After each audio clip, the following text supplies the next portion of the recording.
every graduating psychology major has to complete 90 hours of an internship, and this internship is specifically designed for the individual student. So each student coming into the internship, we will then work with them to try to determine where they should actually go and what population they should work with. So students who want to work with children, we will try to have them work with, for example, the Center for Autism and Dyslexia, or maybe they can go into a school setting and work with a school psychologist or a guidance counselor or a school counselor.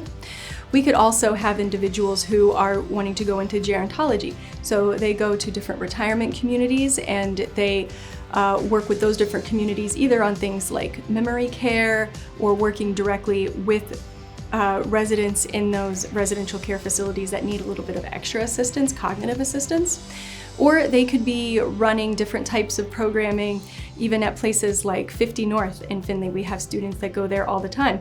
Even though these are very active seniors, they are still going to allow our students an opportunity to help get involved in the community and try to figure out how community programming works. We also have students who are interested in forensic psychology. So we have different placements and internship opportunities with probation officers and police officers with Hancock County, and they can go and learn how to help lower recidivism, and they can work within the court system there. We also have students who need to work with animals because they're becoming psychologists who are focusing on animal behavior, non-human animal behavior.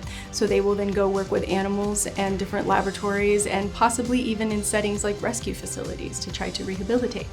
So no matter what the student is individually interested in, we have unique opportunities and communication with community partners that will allow them to really facilitate that student's growth trajectory.